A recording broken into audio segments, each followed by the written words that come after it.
Hello,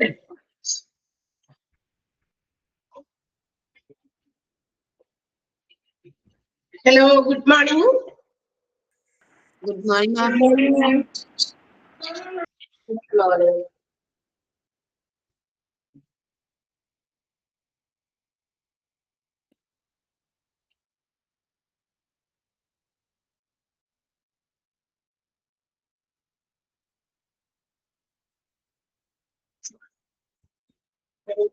present ചെയ്യുന്നത് ഒന്ന് ശരിയായില്ല, എന്താ ഞാൻ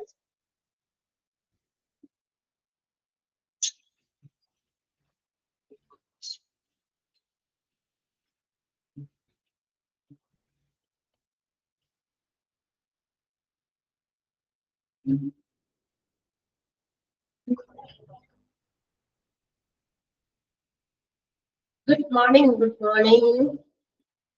പ്രസന്റേഷൻ ശരിയായിട്ടില്ല, അതുകൊണ്ടാണ് കുറച്ചേരം ഇതിപ്പോ കിടന്ന് പണിയുന്നത്. ഇപ്പൊ ശരിയാവുമെന്ന് വിചാരിച്ചിട്ട്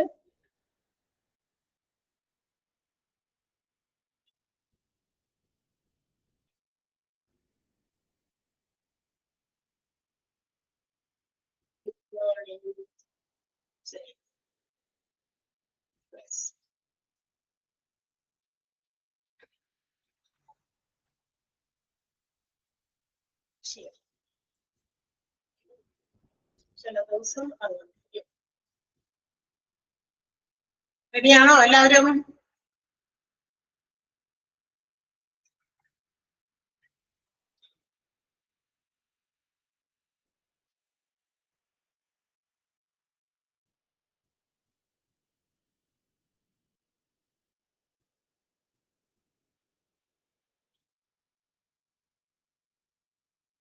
യെസ്.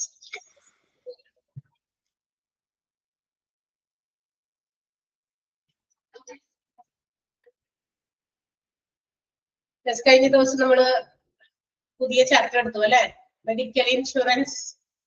വായിച്ചു നോക്കിയോ എല്ലാവരും? എടുത്ത ഭാഗം മുഴുവൻ വായിച്ചിട്ടൊക്കെ ക്ലിയർ ആയല്ലോ അല്ലെ?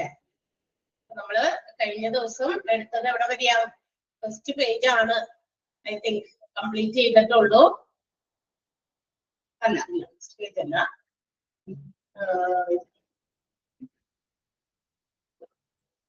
അഡ്വാൻറ്റേജസ് വരെ എടുത്തു അല്ലെ? അഡ്വാൻറ്റേജസ് അല്ലേ തീർന്നത്? തീർന്നില്ലേ അത്? അഡ്വാൻറ്റേജസ് കംപ്ലീറ്റ് തീർന്നല്ലോ അല്ലെ? യെസ്. സോ നമുക്ക് അടുത്ത ഭാഗത്തേക്ക് പോകാം.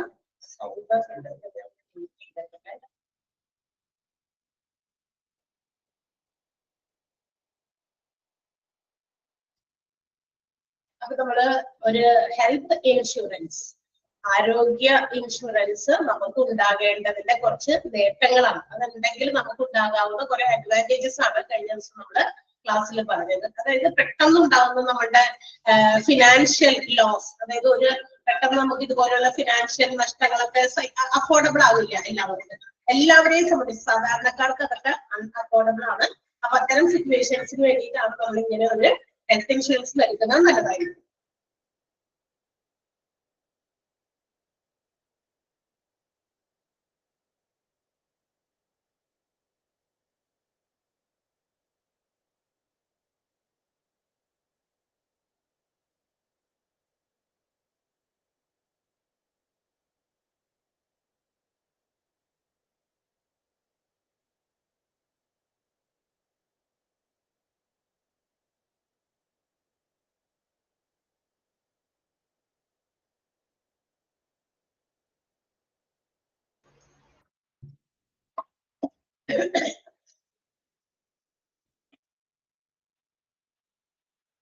ആൻഡ് ചിലപ്പോഴൊക്കെ ഇത്തരം എന്താ പറയാ, ഈ direct out of pocket payment, അതായത് ഇത്രയും വലിയ ഹ്യൂജ് എമൗണ്ട് ഒക്കെ ആളുകളുടെ പോക്കറ്റിൽ നിന്നൊക്കെ എടുത്ത് പെട്ടെന്ന് കൊടുക്കുമ്പോൾ it will lead them to poverty, അവരെ ദാരിദ്ര്യത്തിലേക്ക് പോലും തള്ളി നീക്കാനുള്ള സാധ്യതകളുണ്ട്. ടു അവോയ്ഡ് ദിസ്, ഇത്തരം കാര്യങ്ങളൊക്കെ നമുക്ക് ഒഴിവാക്കാനായിട്ട് മെഡിക്കൽ ഇൻഷുറൻസ് വളരെ ഹെൽപ്ഫുൾ ആണ്.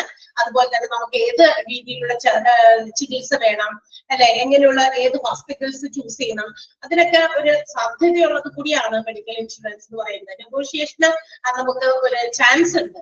എന്ന് വെച്ചാൽ ചിലപ്പോഴൊക്കെ ഭയങ്കര ഹ്യൂജ് എമൗണ്ട് ഒക്കെ ചെലവാകും എന്നുള്ള രീതിയിൽ അല്ലെങ്കിൽ അങ്ങനെയുള്ള ഒരു ധാരണ കൊണ്ട് നമ്മൾ എന്ത് ചെയ്യും, ചില അസുഖങ്ങൾക്ക് നമ്മൾ നല്ല കെയർ കിട്ടേണ്ട കാര്യങ്ങളൊന്നും നമ്മൾ ശ്രദ്ധിക്കാതെ അടുത്തുള്ള ഹോസ്പിറ്റൽസിൽ അല്ലെങ്കിൽ നമുക്ക് അതിനുള്ള കാശില്ല സ്പെൻഡ് ചെയ്യാന്നുള്ള ആ ഒരു രീതിയിലായിരിക്കും നമ്മൾ രോഗികളെ കൊണ്ടുപോകുക. പക്ഷെ മെഡിക്കൽ ഇൻഷുറൻസ് ഉണ്ടെങ്കിൽ നമ്മൾ ഇത്തരം കാര്യങ്ങളൊക്കെ നല്ല ഫെസിലിറ്റീസ് ഉള്ള ക്വാളിറ്റി സർവീസ് കിട്ടുന്ന ഹോസ്പിറ്റൽസിലൊക്കെ നമുക്ക് അഫോർഡബിൾ ആയിരിക്കും. അതിന്റെ ഒരു ധൈര്യത്തില്, മെഡിക്കൽ ഇൻഷുറൻസിന്റെ ധൈര്യത്തില്. അതുപോലെ തന്നെ it also help us from unexpected cost, അതായത് നമുക്ക് അപ്രതീക്ഷിതമായിട്ടുള്ള പല ചെലവുകളിൽ നിന്നും ഒക്കെ നമുക്ക് ഒരു സംരക്ഷണം തരുന്നതുമാണ് ഹെൽത്ത് ഇൻഷുറൻസ്. മാത്രമല്ല ക്വാളിറ്റി ട്രീറ്റ്മെന്റ് എല്ലാവർക്കും അഫോർഡബിൾ ആകുന്ന രീതിയിലാണ് മെഡിക്കൽ ഇൻഷുറൻസ് എല്ലാവർക്കും പ്രൊവൈഡ് ചെയ്യുന്നത്. ആൻഡ് ഓൾസോ ടാക്സ് ബെനിഫിറ്റും ആണ് നമുക്ക് ഇൻഷുറൻസ് എന്ന് പറയുന്നത്. നമ്മൾ പറഞ്ഞു കഴിഞ്ഞ ദിവസത്തെ ക്ലാസ്സിൽ അവിടെ വരെയാണ് എടുത്തത്. അടുത്തത് expenses covered under health insurance. ഇനി ഹെൽത്ത് ഇൻഷുറൻസ് എടുക്കുമ്പോൾ അതില് കവർ ചെയ്യപ്പെടുന്ന ചില എക്സ്പെൻസുകൾ എന്തൊക്കെയാണ്, കുറെ കാര്യങ്ങളൊക്കെ. അപ്പൊ ഇത് പഠിക്കുന്നതിന് മുമ്പ് തന്നെ നിങ്ങൾ വിചാരിക്കും ഇതിനകത്ത് പറഞ്ഞിരിക്കുന്നത് എല്ലാ തരം ഇൻഷുറൻസിനും ഒരുപോലെയാണ്. ജസ്റ്റ് അസ്യൂം ദാറ്റ്, നമ്മളൊരു കാര്യം സങ്കല്പിക്കുക അല്ലെങ്കിൽ അസ്യൂം ചെയ്യുക എന്നുള്ളതിൽ ഏറ്റവും വലിയ ഇമ്പോർട്ടന്റ് ആയിട്ടുള്ള കാര്യമാണ്. ഓരോ ഇൻഷുറൻസിനും അതതിൻ്റെതായിട്ടുള്ള ടേംസ് ആൻഡ് കണ്ടീഷൻസ് ഉണ്ട്. It depends upon the type of insurance. ഏത് തരം ഇൻഷുറൻസ് ആണ് ഇൻഷുർഡ് എടുത്തിരിക്കുന്നത് എന്ന് ഡിപ്പെൻഡ് ചെയ്തിരിക്കും അതിന്റെ അകത്തുള്ള എക്സ്പെൻസസ് ഏതൊക്കെ മീറ്റ് ചെയ്യപ്പെടും എന്നുള്ളത്. മനസ്സിലായി? എല്ലാം ഒരുപോലെ അല്ലാന്ന്. അപ്പൊ ഇൻഷുറൻസിന് അതിൻ്റെതായ, ഇപ്പൊ ഏതെങ്കിലും ഒരു ടൈപ്പ് ഓഫ് ഇൻഷുറൻസിന് കിട്ടുന്ന എന്താ പറയാ കോമ്പൻസേഷൻസ് മറ്റൊരു ഇൻഷുറൻസിൽ ചിലപ്പോൾ കിട്ടിയെന്ന് വരില്ല.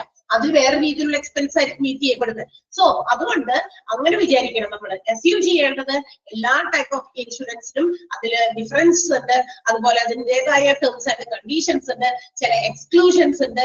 മനസ്സിലായോ? അപ്പൊ ഇതൊക്കെ നമ്മൾ എന്താ പറയാ ഒരു നിഗമനത്തില്, ആ ഒരു നിഗമനത്തിലാണ് നമ്മൾ ഇൻഷുറൻസിനെ കുറിച്ച്, ഹെൽത്ത് ഇൻഷുറൻസിനെ കുറിച്ചായാലും പഠിക്കേണ്ടത്.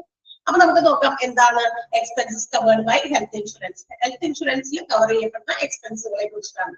അപ്പോ different types of expenses are met by insurance. It depends upon the insurance and the insurance company. ഓരോ ഹെൽത്ത് ഇൻഷുറൻസും അവർ പ്രൊവൈഡ് ചെയ്യുന്ന, ആ ഹെൽത്ത് ഇൻഷുറൻസ് കമ്പനി പ്രൊവൈഡ് ചെയ്യുന്ന രീതിയിലുള്ള എക്സ്പെൻസുകൾ, പല രീതിയിലുള്ള എക്സ്പെൻസ് മീറ്റ് ചെയ്യപ്പെടുന്നുണ്ട്. കുറച്ചൊക്കെയാണ് നമുക്ക് ഇവിടെ പഠിക്കാനുള്ളത്. ഒന്നാമത്തേത് ഇൻ ഹോസ്പിറ്റലൈസേഷൻ എക്സ്പെൻസ് ആണ്. In patient hospitalisation. In patient എന്ന് പറഞ്ഞാൽ എന്താ?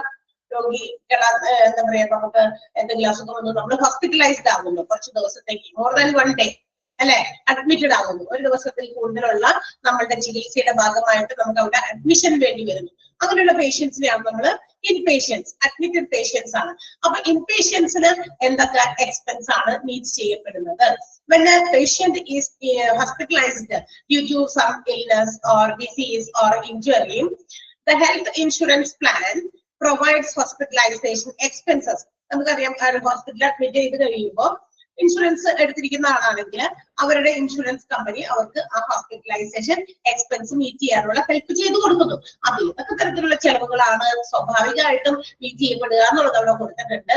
റൂം റെന്റ്, അവര് ഹോസ്പിറ്റലൈസ്ഡ് ആകുന്നതിന്റെ റൂമിന്റെ വാടക, മനസ്സിലായോ? അത് ആ എക്സ്പെൻസിൽ പെടുത്തുന്നതാണ്. ഏത് ഹോസ്പിറ്റലൈസേഷൻ എക്സ്പെൻസ്. അപ്പൊ നമ്മുടെ ഇൻഷുറൻസുകാര് അത് എത്രയാണെന്ന് വാല്യൂ ചെയ്ത്, അതായത് എത്ര ദിവസം ഹോസ്പിറ്റലിൽ അഡ്മിറ്റഡ് ആയിട്ടുണ്ട്, ചിലപ്പോ ഓരോ ദിവസമായിട്ട് കൊടുക്കുന്നവരും ഉണ്ട്. അതും അതുപോലെ തന്നെ ടേംസ് ആൻഡ് കണ്ടീഷൻസ് പോലെ ചെയ്ത് തന്നെയാണ്. Day by day expense meet ചെയ്യുന്നത് കൊണ്ട് നമുക്ക് പഠിക്കാനുണ്ട് ഇവിടെ, മനസ്സിലായോ? അല്ലെങ്കിൽ അത് ഹോൾസം എമൗണ്ട് ആയിട്ട് ഒറ്റ തുകയായിട്ട് ഒരുമിച്ച് അങ്ങനെ പേ ചെയ്യുന്നു. അവൻ before they discharge from the ഹോസ്പിറ്റലിൽ നിന്ന് ഡിസ്ചാർജ് ചെയ്തിരുന്നു. എല്ലാം കൂടി കൂട്ടി അവിടെ ഇട്ട് അക്യുമുലേറ്റ് ചെയ്തിരിക്കുന്ന ആ എമൗണ്ട് എല്ലാം കൂടി കൂട്ടി ഒരുമിച്ച് പേ ചെയ്യും. അല്ലെങ്കിൽ ഡേ ബൈ ഡേ ക്യാഷ് ആയിട്ട് പേ ചെയ്യും. അത് അവരുടെ ഇഷ്ടത്തിനാണ് ചെയ്യുക. അപ്പൊ റൂം റെന്റ് പെടും. പിന്നെ നഴ്സിംഗ് എക്സ്പെൻസസ്, നമുക്ക് അവര് തരുന്ന നഴ്സിംഗ്, നമ്മളെ ശുശ്രൂഷിക്കുന്നതിന് ഇറങ്ങിനൊക്കെ ഒരു ചാർജ് ഉണ്ട്. നഴ്സസിനൊക്കെ ശമ്പളം കൊടുക്കണ്ടേ അല്ലെ? ഡോക്ടേഴ്സിന് അവരുടെ ഒരു ഇൻകം ഉണ്ട്, നഴ്സസിന് അവരുടെ ഇൻകം ഉണ്ട്, പാരാമെഡിക്കൽ സ്റ്റാഫുകളുണ്ട്, അവർക്കും കൊടുക്കണം.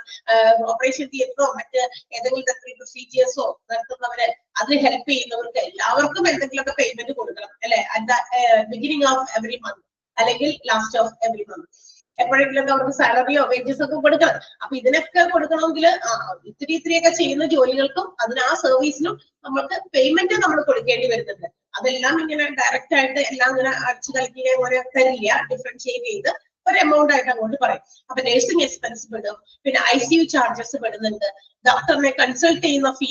ഇപ്പൊ ഇടയ്ക്ക് അഡ്മിറ്റഡ് ആകുന്ന സമയത്ത് ഒരു കൺസൾട്ട് ചെയ്തിട്ടാണല്ലോ അഡ്മിറ്റ് ചെയ്യുന്നത്, ഇടയ്ക്ക് വീണ്ടും കൺസൾട്ടേഷന്റെ ഒക്കെ ആവശ്യം വരും. സോ അങ്ങനെ വരുമ്പോൾ എമൗണ്ട് ഇങ്ങനെ കൂടും, അങ്ങനെയുള്ള കാര്യങ്ങൾക്ക്. പിന്നെ സർജറി ആൻഡ് ഓൾസോ സർജറിക്ക് വേണ്ടി വരുന്ന മറ്റ് ടൂൾസ്. ചിലപ്പോ നമുക്ക് പേഴ്സണൽ ആയിട്ട് ഡിസ്പോസിബിൾ ആയിട്ടുള്ള പല സർജിക്കൽ എക്യുപ്മെന്റ്സ് ഒക്കെ വാങ്ങിക്കേണ്ടി വരുമല്ല, അല്ലെ? ഒരു രോഗിക്ക് ഉപയോഗിച്ചിട്ട് മറ്റൊരാൾക്ക് ഉപയോഗിക്കാൻ പറ്റാത്തത് നമുക്ക് ഫാർമസിയിൽ നിന്നൊക്കെ വാങ്ങിക്കേണ്ടി വരും. അതൊക്കെ കോസ്റ്റ്ലി ആയിട്ടുള്ള ചില ഐറ്റംസ് ഒക്കെ ഉണ്ട് അതിനകത്ത്. അപ്പൊ ഇതുപോലും അഫോർഡ് ചെയ്യാൻ പറ്റാത്ത ആൾക്കാരുണ്ടായിരിക്കും. അങ്ങനെയുള്ളവരെയൊക്കെ സംബന്ധിച്ച് ഒരു ഇൻഷുറൻസ് എന്ന് പറയുന്നത്, ആരോഗ്യ ഇൻഷുറൻസ് വളരെ ഇമ്പോർട്ടന്റ് ആയിട്ടുള്ള കാര്യമാണ്. അപ്പൊ ഇത്രയും എക്സ്പെൻസുകളൊക്കെ ഇൻഷുറൻസ് കമ്പനി എന്ത് ചെയ്യുന്നുണ്ട്, മീറ്റ് ചെയ്യുന്നുണ്ട്. ഏത് കേസില്? ഇൻ പേഷ്യന്റ് ഹോസ്പിറ്റലൈസേഷൻ കേസസിൽ. അപ്പൊ എന്തൊക്കെ എക്സ്പെൻസ് ആണ് ഹോസ്പിറ്റലൈസേഷൻ ആയിട്ടുള്ള പേഷ്യൻസിന് മീറ്റ് ചെയ്യപ്പെടുന്നത്? Room rent, consultation fees, nursing expense, ICU charges, സർജറിക്ക് വേണ്ടി വരുന്ന ചെലവ്, surgical tools like and also diagnostic materials. ചില രോഗമൊക്കെ പരിശോധിക്കാനായിട്ട് ചില മെറ്റീരിയൽസ് അല്ലെങ്കിൽ ചില എക്യുപ്മെന്റ് ഒക്കെ ആവശ്യമുണ്ട്. അത് ഈച്ച് ആൻഡ് എവറി പേഷ്യൻസിന് ഓരോരുത്തർക്കും വേണ്ടി വരും. അത് ഒരെണ്ണം ഉപയോഗിച്ച് കഴിഞ്ഞാൽ ഡിസ്പോസിബിൾ ആണ്. സിറിഞ്ച് പണ്ടൊക്കെ എങ്ങനെയാണ്? വളരെ പണ്ടൊക്കെ ഒരു ഇഞ്ചക്ഷൻ എടുത്തു കഴിഞ്ഞ് കഴിഞ്ഞാൽ അത് മറ്റേ ഒരു സാധനത്തിൽ ഇട്ട് വെക്കും, അല്ലെ? അത് ഇതാക്കാൻ വേണ്ടി, ഡിസ്ഇൻഫെക്റ്റഡ് ചെയ്യാൻ വേണ്ടിയിട്ട് ഒരു സൊല്യൂഷനിൽ ഇട്ട് വെക്കും. അപ്പൊ അത് അവിടെ തന്നെ കിടന്നത് അതിനകത്തുള്ള ഇൻഫെക്ഷൻസ് എന്തെങ്കിലും ഒക്കെ ഉണ്ടെങ്കിലും, ബാക്ടീരിയാസ് അല്ലെങ്കിൽ മറ്റേതെങ്കിലും തരത്തിലുള്ള അണുക്കളൊക്കെ ഉണ്ടെങ്കിൽ അതിൽ എന്താ ഇല്ലാണ്ടായി പോകും, അല്ലെ? അപ്പൊ അങ്ങനെയാണ് ചെയ്തിരുന്നത്. പക്ഷെ കുറെ കഴിഞ്ഞ് കഴിഞ്ഞപ്പോ ഇത്തരം രോഗങ്ങൾ ഇങ്ങനെ പെരുകിയൊക്കെ വരാൻ തുടങ്ങി കഴിഞ്ഞപ്പോ കയ്യിൽ നിന്ന് പോയെന്ന് മനസ്സിലായി. അപ്പൊ എന്ത് പറ്റി? ഓരോ ആളുകളും, മാത്രമല്ല വെറൈറ്റീസ് ഓഫ് ഡിസീസസ് ആണോ, പെട്ടെന്ന് മറ്റുള്ളവരിലേക്ക് കണ്ടാമിനേറ്റ് ചെയ്യപ്പെടുന്ന രോഗങ്ങളൊക്കെയാണല്ലോ ഇപ്പൊ വരുന്നത്. അപ്പൊ അതിന്റെയൊക്കെ സാധ്യതകളും സാഹചര്യങ്ങളൊക്കെ കൂടാൻ തുടങ്ങിയപ്പോ ഇപ്പൊ കുറെ എക്യുപ്മെന്റുകളൊക്കെ ഓരോ പേഷ്യൻസിനും ഉപയോഗിച്ചിട്ട് ഡിസ്പോസ് ചെയ്യുന്ന രീതിയിലേക്ക് മാറി. അപ്പൊ അങ്ങനെ വന്നപ്പോ അതിനൊക്കെ നമ്മൾ ചെലവുകൾ കൊടുക്കേണ്ടി വരും. എന്ന് വെച്ചാൽ ഫാർമസിയിൽ നമ്മളോടൊക്കെ ഇങ്ങനെ ഒരു ലിസ്റ്റ് ഒക്കെ തരും, ഇതൊക്കെ വാങ്ങിച്ചിട്ട് വരാൻ പറഞ്ഞിട്ടേ. പെട്ടെന്ന് ഓപ്പറേഷൻ ചെയ്തതിൽ കെട്ടിയിരിക്കുന്ന പേഷ്യന്റ് ആണ്, അപ്പൊ ഇതൊക്കെ വാങ്ങിച്ചിട്ട് കൊടുക്കേണ്ടി വരും. ഇതിനൊക്കെ ഒരു ബില്ലുണ്ട്. ഇതൊക്കെ പേയ്മെന്റ് തരുന്നതാണ് health insurance in patient hospitalisation. Clear ആയോ? മനസ്സിലായോ? വേഗം പറയണം. മനസ്സിലായില്ലെങ്കിലും മനസ്സിലായാലും വേഗം പറയണം കേട്ടാ. ഓക്കെ. അപ്പൊ ഹോസ്പിറ്റലൈസ്ഡ് ആയാലും രോഗിനെ അഡ്മിറ്റ് ചെയ്താൽ ഈ വക ചെലവുകളൊക്കെയാണ് medical insurance, health insurance meet ചെയ്ത് തരുന്നത്, കോമ്പൻസേറ്റ് ചെയ്ത് തരുന്നത്. അപ്പോ ഇതെല്ലാം പഠിക്കുമ്പോഴും മനസ്സിലൊരു കാര്യം എപ്പോഴും ഉണ്ടായിരിക്കണം, എല്ലാ ഇൻഷുറൻസിനും എല്ലാ രീതിയിലും ഇങ്ങനെയൊക്കെ തന്നെയാണോ അതിന്റെ ടേംസ് കണ്ടീഷൻസ്? അല്ല, എക്സ്ക്ലൂഷൻസ് ഉണ്ട്, ചില ഒഴിവാക്കലുകളുണ്ട്, ചില പ്രത്യേക കണ്ടീഷൻസ് ഉണ്ട്. അതത് ഇൻഷുറൻസിന് അതിൻ്റെതായ കണ്ടീഷൻസ് അപ്ലൈ ചെയ്ത് മാത്രമേ കിട്ടുള്ളൂ. അപ്പൊ അതുകൊണ്ട് നമ്മൾ ഏത് ഹെൽത്ത് ഇൻഷുറൻസിൽ ചെന്ന് പാർട്ടിസിപ്പേറ്റ് ചെയ്യുമ്പോഴും അതിന്റെ അഡ്വാൻറ്റേജസും ഡിസഡ്വാൻറ്റേജസും ഒക്കെ മനസ്സിലാക്കി തന്നെ അതിന് ജോയിൻ ചെയ്യുക. എന്ന് വെച്ചാൽ അതിന്റെ എന്തൊക്കെ benefit when we are making an agreement between that insurance കമ്പനിയോട് നമ്മൾ ഒരു എഗ്രിമെന്റ് തയ്യാറാക്കുമ്പോ അല്ലെങ്കിൽ ഒരു എഗ്രിമെന്റിൽ ഏർപ്പെടുമ്പോ അവരുടെ അത് പോരായ്മകൾ ഉണ്ടെങ്കിൽ അതുകൂടി മനസ്സിലാക്കുക. പോരായ്മകൾ എന്ന് പറഞ്ഞാൽ അവര് നൽകാത്ത ചില അസുഖങ്ങൾക്ക്, അല്ലെങ്കിൽ ചിലപ്പോൾ നമുക്ക് ചില അസുഖം ഓൾറെഡി ഉണ്ട്, അതിനൊന്നും കിട്ടില്ലേ എന്നുള്ളതാണെങ്കിൽ നമ്മൾ ചിലപ്പോൾ ആ രോഗത്തിനാണ് അടിമ. ആ രോഗം ഉള്ളത് കൊണ്ട് നമ്മൾ ഒരു ഇൻഷുറൻസ് എടുക്കാന്ന് വിചാരിക്കുന്നു, കുറെ മെഡിക്കൽ എക്സ്പെൻസ് വരുന്നത് കൊണ്ട്. അന്ന് അപ്പൊ നമ്മൾ പോയി പെട്ടിരിക്കുന്ന ഇൻഷുറൻസ് നമ്മൾ ചോദിച്ച് മനസ്സിലാക്കിയ ഇൻഷുറൻസിൽ അത്തരം ഒരു കാര്യത്തിന് ഇല്ല ആണെങ്കിലും എന്ത് ചെയ്യണം? അതെടുത്തിട്ട് കാര്യമില്ല. നമുക്ക് ഏറ്റവും കൂടുതൽ നമ്മൾ ഡിസ്റ്റർബ് ചെയ്യുന്നതും ഹോസ്പിറ്റലൈസ്ഡ് ആകുന്നതും നമ്മളുടെ ഇപ്പോഴുള്ള എക്സിസ്റ്റിംഗ് രോഗത്തിന് ആണ് എങ്കിൽ നമ്മൾ ആ ഒരു ഇൻഷുറൻസ് എടുത്തിട്ട് കാര്യമില്ലല്ലോ. അപ്പൊ അതിന് പറ്റിയ ഇൻഷുറൻസിലാണ് നമ്മൾ പോയി എന്ത് ചെയ്യേണ്ടത്? എടുക്കേണ്ടത്. അത്തരം ഇൻഷുറൻസ് ആണ് എടുക്കേണ്ടത്. അത് മനസ്സിലാക്കി. Then pre-hospitalization expense. അടുത്തത് എന്താ? പ്രീ ഹോസ്പിറ്റലൈസേഷൻ എന്ന് പറഞ്ഞാൽ എന്താ? Before admission. ഒരു പേഷ്യന്റ് ഹോസ്പിറ്റലിലേക്ക് കൊണ്ടുവന്ന് കൺസൾട്ടേഷൻ ഒക്കെ കഴിഞ്ഞിട്ടാണ് അഡ്മിറ്റഡ് ആക്കണോ അല്ലെങ്കിൽ വേണ്ടേ എന്ന് തീരുമാനിക്കാം. അപ്പൊ അതിനു മുമ്പ് കുറച്ച് ചെലവുകളൊക്കെ വരാറുണ്ട്. എന്താ? ഹോസ്പിറ്റലിലേക്ക് കൊണ്ടുവരുന്ന സമയത്ത് ചിലപ്പോ ഡോക്ടറുമായിട്ട് കൺസൾട്ട് ചെയ്യുന്നതിന് തൊട്ട് മുമ്പ് വരെ ഒക്കെ കുറെ എക്സ്പെൻസ് ഒക്കെ വരുന്നുണ്ട്. അത്തരം എക്സ്പെൻസ് കൂടി കവറേജ് കൊടുക്കുന്ന അല്ലെങ്കിൽ കോമ്പൻസേറ്റ് ചെയ്ത് കൊടുക്കുന്ന ഇൻഷുറൻസ് പ്ലാനുകളുണ്ട്. അതിനെയാണ് നമ്മൾ പ്രീ ഹോസ്പിറ്റലൈസേഷൻ എക്സ്പെൻസ് വിളിക്കുക. പ്രീ മീൻസ് ബിഫോർ ഹോസ്പിറ്റലൈസേഷൻ, അഡ്മിഷന് മുമ്പ് ഉണ്ടാകുന്ന ചെലവുകൾ. ഇതിനകത്ത് കൺസൾട്ടേഷന് എമൗണ്ട് ഒക്കെ വരും, കൺസൾട്ടേഷൻ ഫീസ് വരും. കാരണം കൺസൾട്ട് ചെയ്തതിന് ശേഷമാണല്ലോ പേഷ്യന്റിനെ അഡ്മിറ്റ് ചെയ്യണോ വേണ്ടെന്ന് ഡോക്ടർക്ക് നിശ്ചയിക്കാൻ പറ്റുള്ളൂ.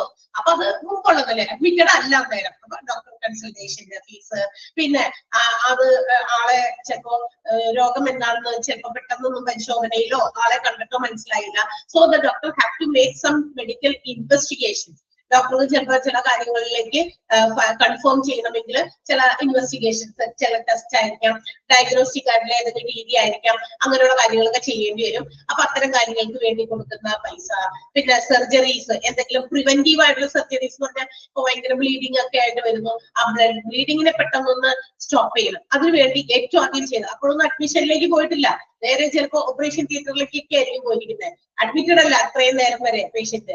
അങ്ങനെയുള്ള കാര്യങ്ങൾക്ക് വേണ്ടി വരുന്ന ചെലവ്, പിന്നെ ഡയഗ്നോസ്റ്റിക് ടെസ്റ്റുകൾക്ക് വേണ്ടി വരുന്ന ചെലവ്, പിന്നെ ആ വരുന്ന സമയത്ത് തന്നെ അഡ്മിറ്റഡ് ആകുന്നതിന് മുമ്പ് തന്നെ ചിലപ്പോൾ കുറെ മെഡിസിൻസ് ഒക്കെ ഫാർമസിയിൽ നിന്നൊക്കെ എടുത്തിട്ട് ഉപയോഗിച്ചിട്ടുണ്ടായിരുന്നു പേഷ്യൻസിന് വേണ്ടിയിട്ട്. അപ്പൊ അങ്ങനെയൊക്കെയുള്ള ചെലവ്. അപ്പൊ ഹോസ്പിറ്റലൈസ്ഡ് ആകുന്നതിന് മുൻപുണ്ടാകുന്ന ചെലവുകളും മീറ്റ് ചെയ്യുന്ന തരത്തിലുള്ള ഇൻഷുറൻസ് പ്ലാനുകളും ഉണ്ട്. അതിനെയാണ് നമ്മൾ പ്രീ ഹോസ്പിറ്റലൈസേഷൻ എക്സ്പെൻസ് എന്ന് വിളിക്കുക. ക്ലിയർ ആയോ? മനസ്സിലായോ? ഈ pre hospitalisation expense before the patient is admitted in the hospital, ഹോസ്പിറ്റലിലെ പേഷ്യന്റ് അഡ്മിറ്റ് ചെയ്യുന്നതിന് മുമ്പാണ്. അപ്പൊ ഇല്ലേ, നമുക്ക് വരുന്ന ചോദ്യം ഇങ്ങനെയായിരിക്കും, പ്രീ ഹോസ്പിറ്റലൈസേഷൻ എക്സ്പെൻസുകളിൽ ഇൻക്ലൂഡ് ചെയ്യുന്നത് അല്ലെങ്കിൽ അത് കൺസിസ്റ്റ് ചെയ്യുന്നത് ഏതൊക്കെയാണ് എന്ന്. അപ്പൊ പ്രീ ഹോസ്പിറ്റലൈസേഷൻ ചേർത്തിട്ട് നിങ്ങൾ സെക്കൻഡ് സെന്റൻസ് ആണ് പഠിക്കുന്നത് കേട്ടോ. സെക്കൻഡ് സെന്റൻസ് അണ്ടർലൈൻ ചെയ്യണേ. മറ്റേ ഇൻപേഷ്യന്റ് ഹോസ്പിറ്റലൈസേഷനിൽ പിന്നെ ആ പോയിന്റ് നിങ്ങൾ ബുള്ളറ്റ് ഇട്ട് തന്നിട്ടുണ്ട്. ഓക്കെ, രണ്ടാമത്തേല് പ്രീ ഹോസ്പിറ്റലൈസേഷൻ എക്സ്പെൻസുകൾ ഏതൊക്കെയാണ് പെടുക എന്നുള്ളത് വേണമെങ്കിൽ ചോദിക്കാൻ സാധ്യതകളുണ്ട്. ദീസ് കൺസിസ്റ്റ് ഓഫ് എന്ന് പറയരുത്, ദീസ് കൺസിസ്റ്റ് ഓഫ് പറയാം, ദീസ് മാറ്റി pre hospitalisation expense consist of doctor consultations, medical investigations, primary procedure, preventive surgeries, diagnostic test, medicines etcetera. Clear ആയോ? മനസ്സിലായില്ലേ? Okay, next one. Pre hospitalisation expense ഉണ്ടെങ്കിൽ മറ്റേതുണ്ടാവും. ഏത്? Post hospitalisation എന്ന് വെച്ചാൽ after the patient has discharge from the hospital, ഹോസ്പിറ്റലിൽ നിന്ന് പേഷ്യന്റിനെ discharge ചെയ്തതിന് ശേഷം ഉണ്ടാകാവുന്ന ചില ചെലവുകൾ. ഡിസ്ചാർജ് ചെയ്തിട്ട് പിന്നത്തെ ചെലവായിരിക്കും ഹോസ്പിറ്റലിൽ ഉണ്ടാകുക. യെസ്, അവിടെ ഉണ്ട് അങ്ങനത്തെ ഹോസ്പിറ്റലൈസേഷൻ. ഒരു പേഷ്യന്റിനെ ഡിസ്ചാർജ് ചെയ്യുന്ന സമയത്തും ചിലപ്പോ ഒരു കൺസൾട്ടേഷൻ ഉണ്ടാവും. എന്ന് വെച്ചാൽ പോകുന്നതിന് മുമ്പ് ഒന്നും കൂടിയൊക്കെ ചെക്കപ്പ് ഒക്കെ ചിലപ്പോ ഡോക്ടർ കൺസൾട്ട് ചെയ്യും അല്ലെ. പോകുന്നതിന് മുമ്പ് ചിലപ്പോ ചില തെറാപ്പി ഒക്കെ ചെയ്തിട്ട് പോകാൻ പറയും, അല്ലെങ്കിൽ ചില വേറെ എന്തെങ്കിലും പ്രിസ്ക്രിപ്ഷൻസ് ഒക്കെ വേറെ എഴുതും. അതുപോലെ തന്നെ ചില മെഡിസിൻസ് പോകുന്നതിന് മുമ്പ് പ്രൊവൈഡ് ചെയ്യും, മെഡിസിൻസും ഒക്കെ. പിന്നെ പോകുന്നതിന് മുമ്പ് ജസ്റ്റ് എന്തെങ്കിലും ഒരു ടെസ്റ്റ് കൂടി എഴുതിയിട്ട് അതുകൂടി ചെയ്തിട്ട് വേണം പോകാൻ. ഇങ്ങനെ കുറെ കാര്യങ്ങൾ കൂടി വരാറുണ്ട്. അപ്പൊ നമ്മൾ ഒരു പേഷ്യന്റിനെ ഹോസ്പിറ്റലൈസ്ഡ് ആകുമ്പോൾ മാത്രമല്ല ചെലവുകളെന്ന് ഇതിൽ കൂടി നമ്മൾ മനസ്സിലാക്കുക അല്ലെ. അഡ്മിറ്റ് ചെയ്തു, ഒരുപാട് പൈസ ചെലവായിട്ട് അഡ്മിറ്റ് ചെയ്യുന്നതിന് തൊട്ട് മുന്നും അഡ്മിഷൻ കഴിഞ്ഞ് നമ്മൾ ഡിസ്ചാർജ് ചെയ്തതിന് ശേഷവും അതിന്റെ അറ്റത്ത് രണ്ട് സ്ഥലത്ത് എന്തുണ്ട്, കുറെ എക്സ്പെൻസ് ഉണ്ട്.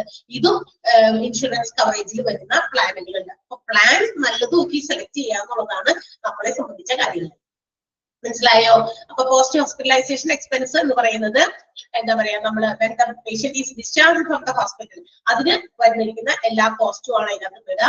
അതിൽ പെടുന്നത് പോസ്റ്റ് ഹോസ്പിറ്റലൈസേഷൻ കൺസൾട്ടേഷൻ എന്ന് വെച്ചാൽ ഡിസ്ചാർജ് ചെയ്തതിന് തൊട്ട് ശേഷമുള്ള എന്താ പറയാ കൺസൾട്ടേഷൻ ഫീസ്, ഡയഗ്നോസ്റ്റിക് ടെസ്റ്റുകൾ, medicines, therapy, drugs etcetera.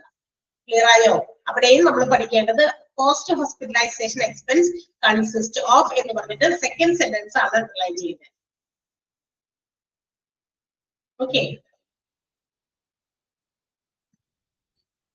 Okay അല്ലേ എല്ലാവരും?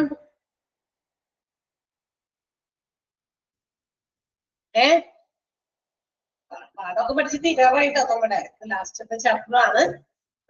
ഉഷാറല്ലേ എല്ലാവരും? സന്തോഷമല്ലേ? അതുകൊണ്ടാണ് വേഗം ചടി എസ് ഒക്കെ പറയുന്നുണ്ടോ പിള്ളേര്. കുറച്ച് പേര് റെപ്രസെന്റ് ചെയ്ത് ഇങ്ങനെ എസും തമ്പൊക്കെ ഇടുന്നുണ്ട്. എല്ലാവർക്കും കിട്ടുന്നുണ്ടോ, മനസ്സിലാവുണ്ടോ എന്നാണ് ചോദിക്കുന്നത് കേട്ടോ. ഇവർക്ക് വേണ്ടി മാത്രമല്ല, കുറെ പേര് പെട്ടെന്ന് റെസ്പോണ്ട് ചെയ്യുന്നുണ്ട്.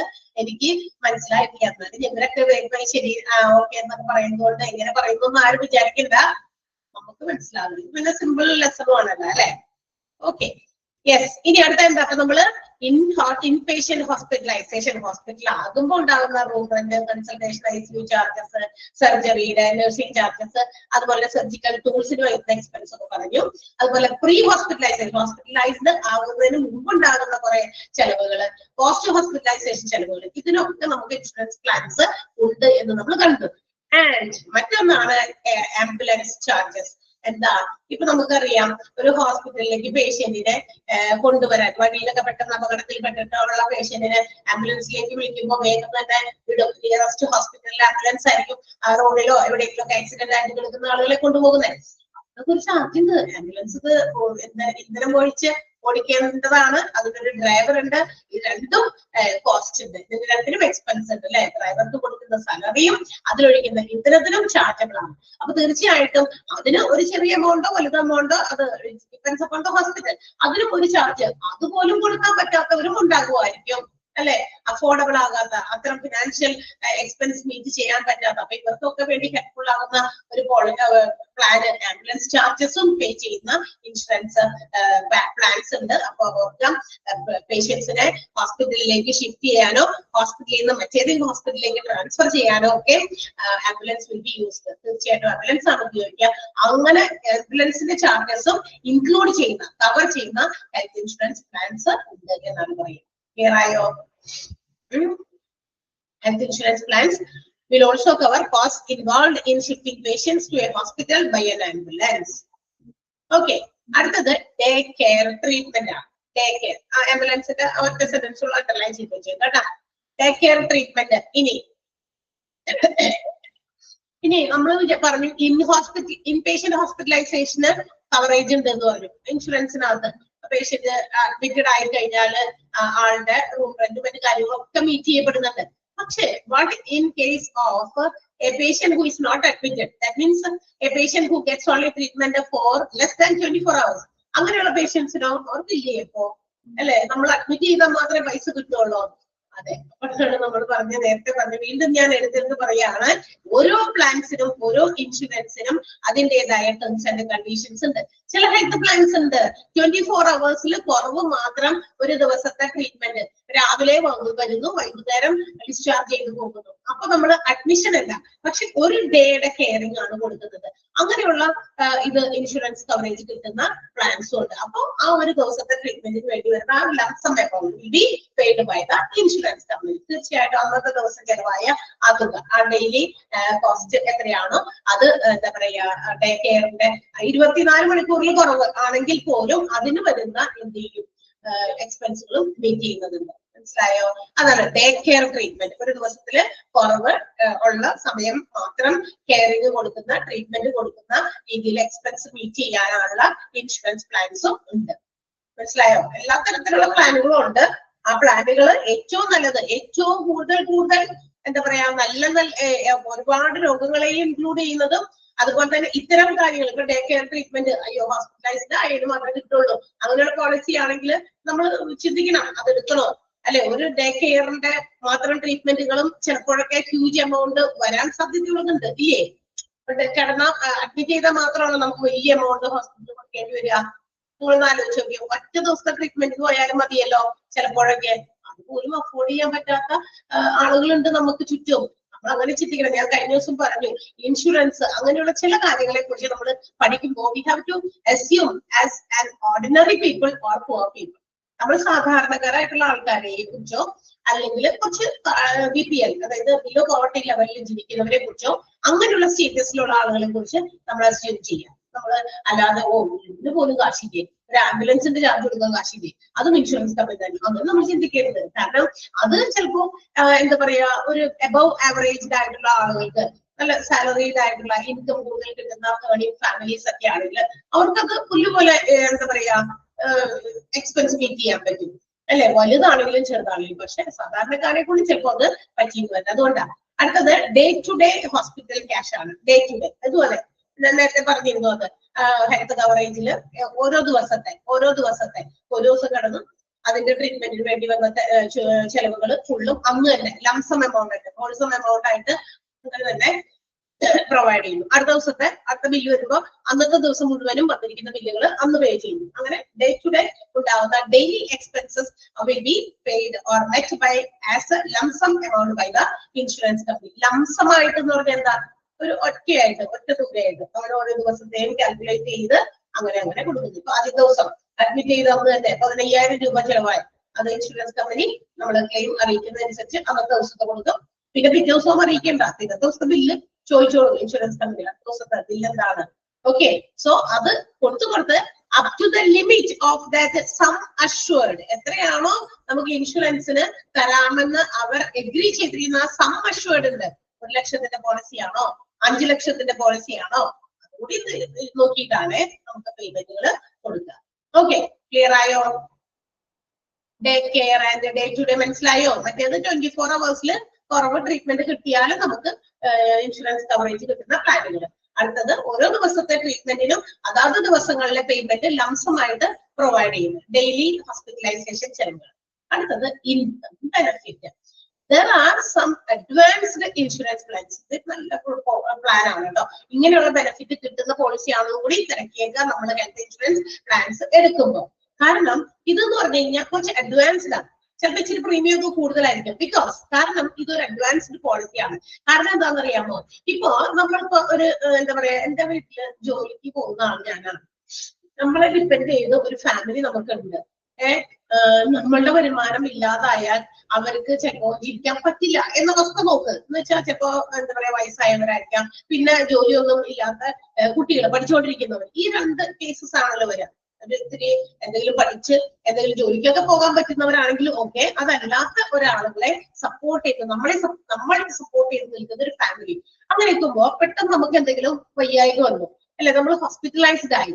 അപ്പൊ നമ്മളുടെ വരുമാന മാർഗം അവിടെ കുറെ അങ്ങോട്ട് കട്ടായി, അല്ലെ. നമ്മൾക്ക് ചിലപ്പോൾ മാസം ജോലിക്ക് പോകാൻ പറ്റുന്നില്ല, ആ ജോലിക്ക് പോകാൻ പറ്റാത്തതുകൊണ്ട് ആ മാസത്തെ ചെലവുകൾ മീറ്റ് ചെയ്യാനോ മറ്റു കാര്യങ്ങൾക്കോ ഒന്നിനും സാധിക്കുന്നില്ല. അപ്പൊ ചില ഇൻഷുറൻസ് പ്ലാൻസ് ഉണ്ട്, അഡ്വാൻസ്ഡ് ആയിട്ടുള്ള ഇൻഷുറൻസ് പ്ലാൻസ്.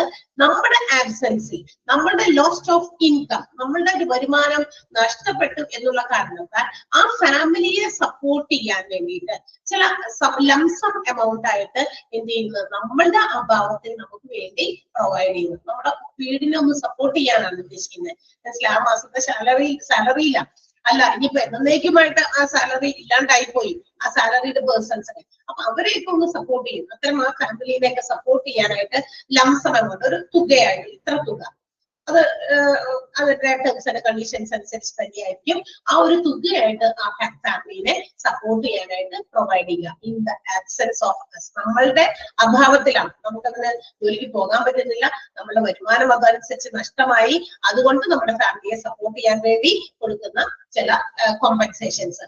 അത്തരം അത് ലംസമായിട്ടാണ് കൊടുക്കുക, ഒരു തുകയായിട്ടായിരിക്കും കൊടുക്കുക. അത്തരം ഇൻഷുറൻസ് പ്ലാൻസും അവൈലബിൾ ആണ് ഇന്ന്. അത്തരം അഡ്വാൻസ്ഡ് ആയിട്ടുള്ള പ്ലാൻസ് ഒരുപാട് ഹെൽപ്ഫുൾ ആണ്. ക്ലിയർ ആയോ? ഇൻകം ബെനിഫിറ്റ് മനസ്സിലായോ? ആരെങ്കിലും ഉണ്ടോ മനസ്സിലാവാത്തത്?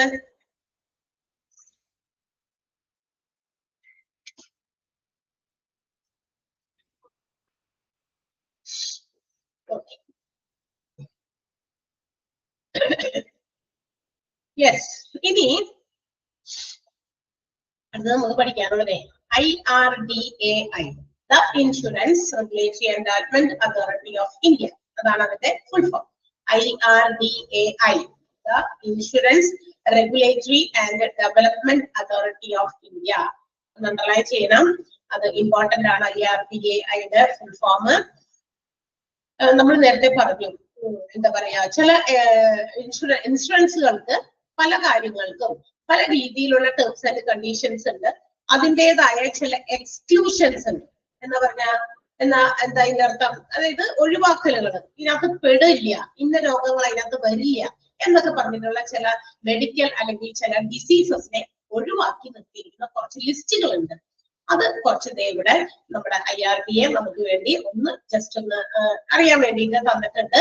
IRDAI പറയുന്നു ഈ താഴെ പറയുന്ന ചില കാര്യങ്ങൾക്കൊന്നും നമുക്ക് എന്ത് ചെയ്യില്ല, താഴെ പറയുന്ന ചില കാര്യങ്ങളല്ല, ഈ പറയുന്ന താഴെ പറയുന്ന കാര്യങ്ങളൊന്നും ഇൻഷുറൻസ് കവറേജ് കിട്ടില്ല, അല്ലെങ്കിൽ ഇത്തരം ഡിസീസസ് IRDAI പ്രകാരം ഹെൽത്ത് ഇൻഷുറൻസിൽ നിന്നും കവർ കിട്ടില്ല എന്ന് പറഞ്ഞിട്ട് മാറ്റി തിരിക്കുന്ന ഡിസീസസ് ആണ്. നമുക്ക് നോക്കാം എന്തൊക്കെയാണ് ഡിസീസസ് കേട്ടോ. ഒന്നാമത്തേത് കോസ്മെറ്റിക് സർജറി. എന്താ കോസ്മെറ്റിക് സർജറി കേട്ടിട്ടുണ്ടോ എവിടെയെങ്കിലും? കോസ്മെറ്റിക് സർജറി കേട്ടുണ്ടോ? കേട്ടിട്ടുണ്ട്. എവിടെ കേട്ടു എന്ന് പറയാം, എന്നിട്ട് ഞാൻ ചോദിക്കുള്ളൂ അതെന്താന്ന്. എവിടെ കേട്ടിരിക്കുന്നേ?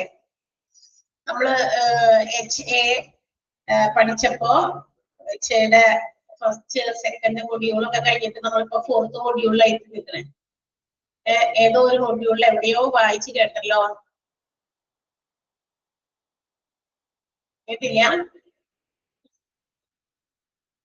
ഫസ്റ്റ് മൊഡ്യൂളില് ഫിഫ്ത്ത് ചാപ്റ്ററിൽ ഡിഫറെന്റ് ഡിപ്പാർട്ട്മെന്റ്സ് ഓഫ് ഹോസ്പിറ്റൽ പഠിച്ചോ? ഹോസ്പിറ്റലിന്റെ ഡിപ്പാർട്ട്മെന്റുകള് ഞാനാണോ അവിടുത്തേതാവോ? പഠിച്ചു. അതിനകത്ത് നമ്മളൊരു പ്ലാസ്റ്റിക് സർജറി പഠിച്ചോ? പ്ലാസ്റ്റിക് സർജറി പഠിച്ചില്ലേ?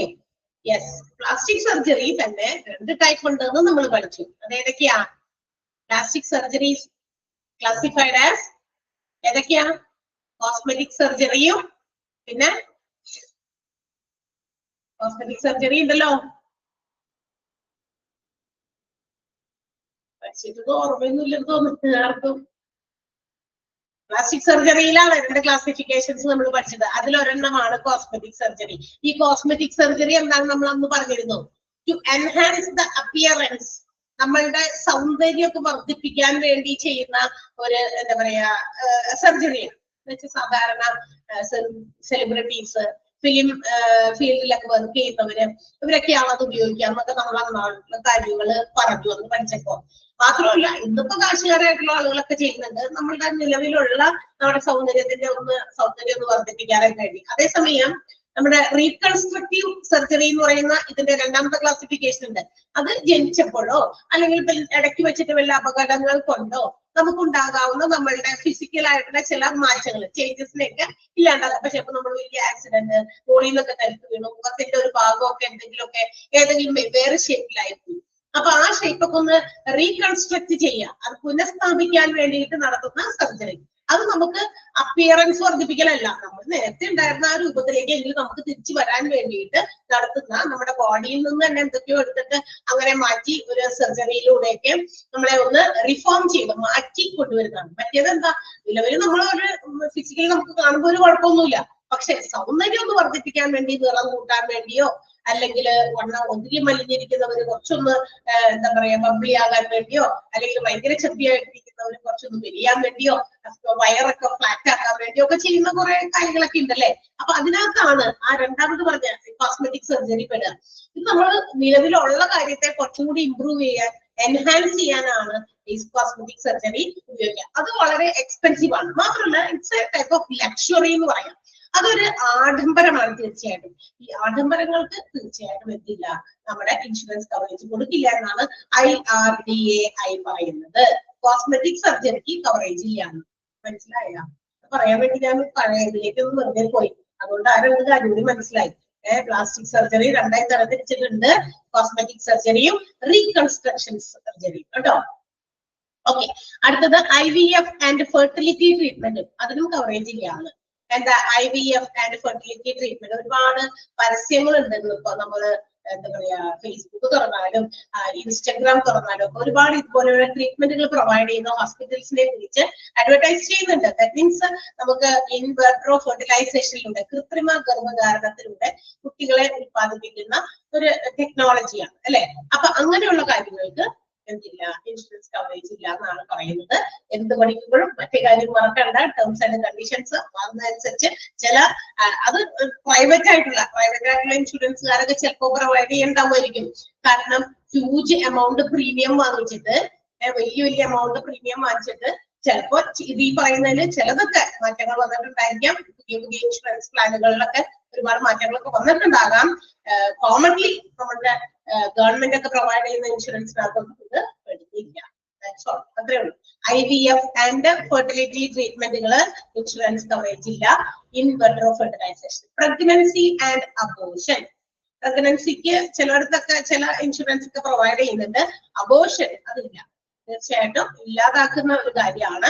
അതും ലക്ഷറിക്ക് വേണ്ടി ആയിരിക്കണം അല്ലെ. അപ്പൊ അതുകൊണ്ട് അതൊന്നും നമുക്ക് തന്നെത്താനെ പോകുന്നതല്ല, അല്ലാതെ അബോർട്ട് ചെയ്യുന്നത് എന്താ പറയാ നമുക്ക് ഇൻഷുറൻസ് കവറേജിനകത്ത് പെടുന്നതല്ല. ഇൻഷുറൻസ് പ്ലാനിന്റെ കോമ്പൻസേഷൻ നൽകുന്ന ഒരു ആക്ടിവിറ്റി അല്ല.